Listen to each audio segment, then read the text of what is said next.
Bonjour et bienvenue. Aujourd'hui, on se penche sur un duel assez fascinant. D'un côté, on a le caractère imprévisible, presque chaotique des courses de chevaux.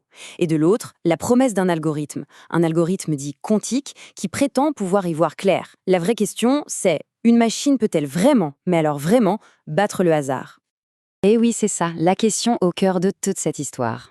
Est-ce qu'on peut vraiment dompter l'aléatoire, trouver une sorte de logique, une équation cachée, là où tout le monde ne voit que de la chance ou de la malchance? C'est un peu le rêve de tout parieur, non? Allez, on ne va pas faire durer le suspense plus longtemps, on va commencer par la conclusion, parce que l'algorithme a à nous dire. Voici donc sa sélection, les 6 chevaux qu'il a choisis pour la grande course du jour. Les voilà, les 6 élus de la machine, dans son ordre de préférence. Tout en haut de la liste, on a le numéro 16, Kim Fly. Juste après, Never Risk et Blackbird. Le reste de cette analyse va être consacré à une seule chose, comprendre pourquoi l'algorithme a choisi précisément ces chevaux-là, et surtout dans cet ordre.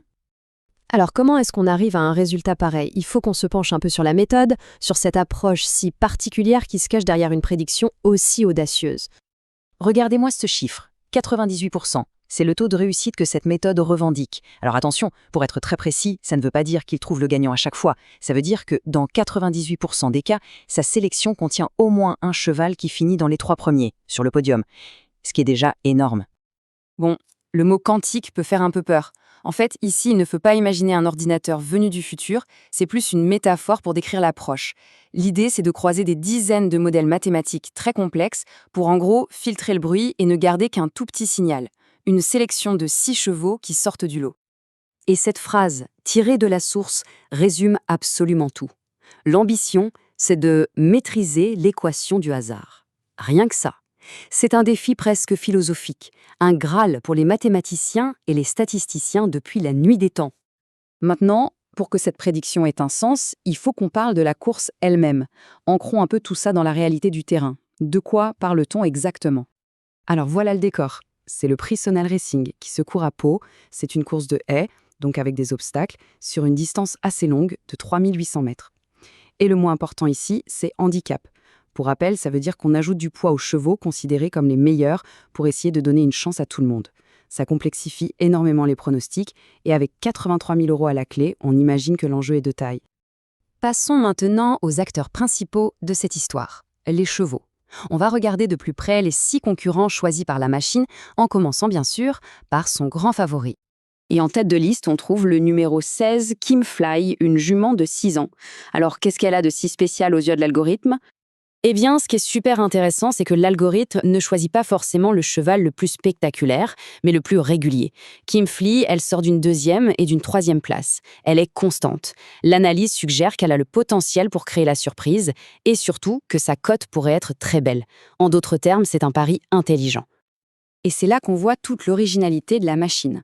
Regardons ce contraste qui est assez saisissant entre le favori de la presse et le choix de l'algorithme.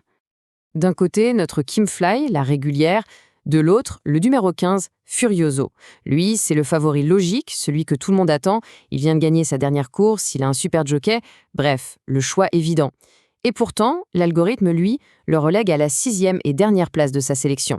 C'est une décision qui va complètement à l'encontre de l'intuition humaine et qui se base purement sur les données.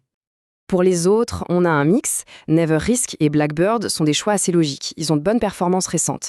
Et puis il y a Pablo, le numéro 6. Lui, c'est un peu un cas à part. Sa dernière course était mauvaise, une vraie contre-performance, mais l'algorithme semble penser que ce n'était qu'un accident de parcours et lui accorde à nouveau sa confiance.